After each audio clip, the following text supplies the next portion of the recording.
I like rap. And I like rock. And I like when rockers and rappers get together to rock and rap. Like when Run DMC and Aerosmith got together in 1986 for Walk This Way. You know, reviving Aerosmith's career. This used to be where I would then say, but oh man, rap rock, that's where I draw the line. However, now I've mellowed and I even appreciate me some rap rock. When the mood is right. What kind of a mood is rap rock mood? Oh, you know, when you want to break stuff. Anyway, I digress, because all that is to say, what I really like, what really gets me going, beyond rocking, rapping, rocking and rapping, or rap rocking, is when actual rappers and rockers look at each other and decide, that is cool as hell. I want to rock. I want to rap. So that's what we're here to do today. Just have a little video look at some of those rappers and rockers who stepped boldly into that other light and gave it a real go. We will not be looking at rap rockers, so sorry, no Durst, Kid Rock, Beastie Boys. Yeah, I know they're a little different, but yeah, that being said, please understand, I acknowledge this distinction is not always clear and perfect, so try and just feel me here. I'm looking for artists mainly known for doing one, taking a particular step aside to try the other. Again, I do love some rap rock, so it's not that either. And yes, the results of someone known for one taking a step aside to try the other will often result in a rap rock sound. So again, I'm calling them the way I see them. Let's have some fun and see how they fared. As always, I'll link the vids in the description if you want to go hear them in full. Now let's do it. Load up the ones and twos, my friends. Turn them on and turn it up. Let's check out some rappers who rocked and rockers who rapped.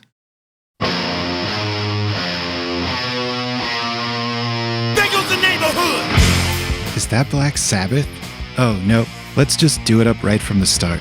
It's all downhill from here because we're kicking it off with rapper Ice-T rocking with his mercilessly savage band Body Count and their 1992 debut single, There Goes the Neighborhood. Ice-T already had a handful of rap albums out and had established himself as a force to be reckoned with. But he just loved rock and heavy metal too much to just stick to rap. Could he sing? Did he worry about being able to sing? Well, he was a smart dude and observed that plenty of rock and roll singers have no idea how to sing. And in the spirit of rock and roll was just like, give me the mic, I got this. It's also cool that while Ice-T doesn't sing like a traditional rock singer, he doesn't just rap over the band. He comes with the flavor of hardcore and classic metal singers who inject an almost Dungeons and Dragons-like kind of mystical being charisma into the vibe of the vocalizations.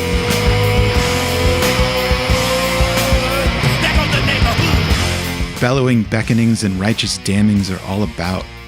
Lyrically, Body Count incorporates life on the streets and juxtaposes it with and even challenges all of the conventional themes of rock and heavy metal.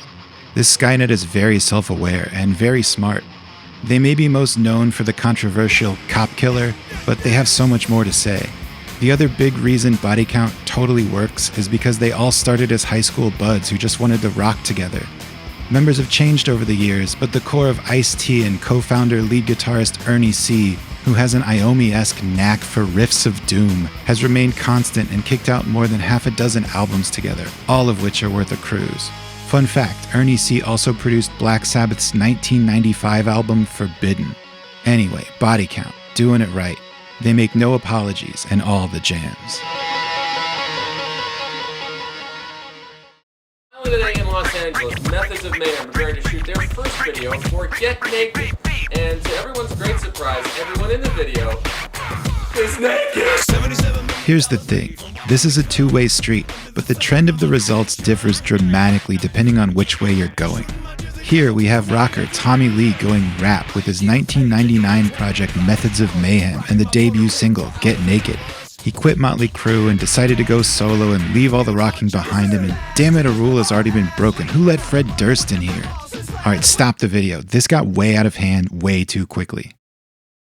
I'm just kidding. Anyway, about rock and roll. Supposedly Tommy was way over it and declared rock dead, but that also comes after a couple of bomb albums by the Crew and failed attempts to stay relevant in the grungy 90s, which I talk about in another video. Having Lil' Kim and George Clinton in this video is definitely rad, and the track itself sounds like a remixed and repurposed version of White Zombie's More Human Than Human. I completely and utterly detested this when it came out, and I still mostly do now, but I'll acknowledge that there are some checks in the plus column. It's just a really wacky plus column. Tommy just raps about ridiculous stuff like getting naked and partying. Thematically, really, this isn't different from Motley Crue at all. It's just all gussied up in a different tuxedo, or lack thereof. His rapping itself is exactly what you'd expect. Dude's a great drummer, so sure, he can rhyme and technically flow, but if you're looking for flavor, you'll find virtually none at all.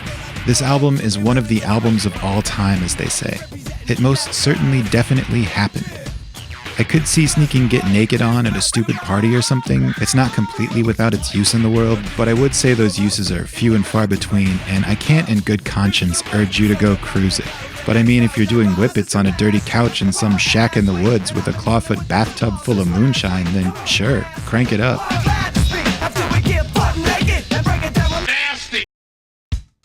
Confrontation Camp up against the elements. Boom! Now gives me room to the half pipe.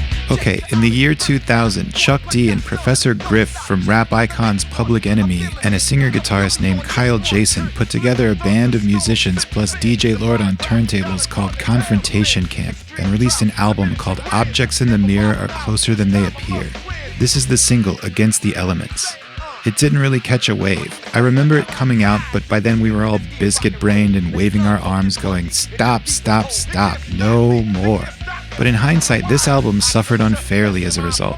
We should talk about Rage Against the Machine for a sec, for a couple of reasons. The first being that while the vocals here are still more in a rap vein, they're very much in a rapping over rock vein, the way Zach De La Rocha brought it as Rage's frontman. Dream is all that matters. Through the competition, you be wishing you was me. Negotiate the terms to avoid your burn. Whereas Body Count was really going for a rock metal band vibe, Confrontation Camp is a rap-heavy, organic live rock band, kind of like Rage was. There's hip-hop groove, but there's also those kind of Zeppelin-style mega riffs and hard funk guitar hooks and just a tight churning band behind it all. There are also times where Kyle Jason will bust out a vocal melody that calls to mind Faith No More or Living Color. There's so much more going on than rap rock here, but I feel this album got unfairly pegged as a rap rock cash grab, and it's simply way better than that. As a silver lining, and the other reason we should talk about Rage Against the Machine here is, of course, after Rage broke up, the rest of the band formed Audio Slave with Chris Cornell and had a good run of albums. But after that ran its course, the same rest of Rage Against the Machine formed Prophets of Rage, with none other than Chuck D from Confrontation Camp and Public Enemy here, along with DJ Lord from PE and Confrontation Camp, and Be Real from Cypress Hill. The Confrontation Camp album is definitely worth a cruise on its own merit, but it also kind of laid some groundwork for what would take place a decade and a half later, with 2017's Prophets of Rage album. Do it up. I'm in this for real, for the thrill of it. Thrash ya, feel the wind as I pass ya. A torment of nature, a long way back.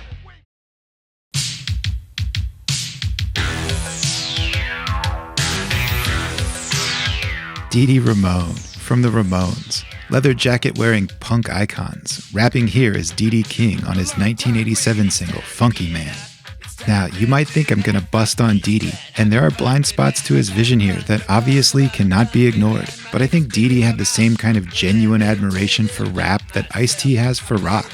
It's important to talk about Dee Dee showing up to a Ramones video shoot and getting thrown out by Johnny Ramone for being dressed like this, in his hip-hop getup. Dee Dee was like, what, I'm supposed to be wearing a uniform for my punk band, dude? Get out of here. And Dee Dee was right, and Johnny was wrong. Punk rock, with its roots in defiance, sure does have a tendency to slip into formula and convention. So Dee Dee definitely saw rap and hip-hop as the new sound carrying the spirit of punk rock in a way that punk rock itself wasn't always doing anymore. I mean, he was also on heroin and totally insane, but his aim was still true. I think Dee Dee also appreciated how with rap you can really pop your own cork. In Funky Man, he's rapping all sorts of hilarious stuff, like how he's the guy who sings Warthog, plays bass in a punk band, travels the world, his girlfriend's gonna make him sell his Camaro and buy a Benzo. When the Ramones got inducted into the Rock and Roll Hall of Fame, Dee Dee famously thanked himself and patted himself on the back. It's both a demonstration of his total dysfunction and brilliant sneering sense of humor all in one smile and pat. That's the beauty of Dee Dee Ramone, the punk rock legend, and it may be shown more beautifully as Dee Dee King, the forgotten rapper, than anywhere else. As a bonus, the full album, Standing in the Spotlight, was released in 1989, and the whole thing packs old school sounds, from goofy doo-wop and punk to retro hip-hop like Run DMC and the Beastie Boys. But like nowhere near as good. Still, it's Dee Dee's unique personality that carries it, and it's an absolutely recommended cruise. Debbie Harry's even on it. Love you, Dee Dee. Didn't have much of an education. I live every day like it's my vacation. Got a wild streak in me like to do the dog. I'm the one that sings ya. What, hog?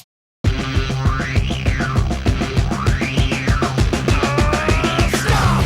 Collaborate and listen! Alright, we started on a high note. Let's go out on a low note. For some reason, and I'm gonna guess money, in 1998, rapper Vanilla Ice called up nu metal producer Ross Robinson and said, "I want to rock. Make me a rap metal album, boss." The result was the album Hard to Swallow. Ross Robinson's phone was definitely ringing off the hook in the mid to late 90s. Anyway, the most ridiculous thing to come out of this is the nu metal reworking of Ice Ice Baby. How quickly Vanilla's 1990 smash hit Ice Ice Baby was rendered completely obsolete and a total joke as the 90s kicked in could give anyone whiplash. So this single, Too Cold, is an attempt to repackage it for the Family Values tour crowd and return Vanilla to a status of credible. I do not think that really happened, but it did apparently give Ice an avenue to tap into some darker themes like his messed up childhood. The album may have served more as a useful therapy to him than it did as music connecting with anyone else, but somewhat surprisingly, this album does have its own little cult following. It's kind of funny that Vanilla going rock landed him in a very similar place as Tommy Lee going rap. I wonder if Methods of Mayhem and Vanilla Ice ever shared a bill. I'm not going to personally say give it a cruise, but I actually won't dissuade you either. The choice here is yours. Anyway, I'm sure as always there's more we could look at and talk on and on about, but also as always, all this talk is killing my brain like a poisonous mushroom. And yet, here I am just droning on like a harpoon daily and nightly. Will I ever stop? Yo, I do know. I will stop now.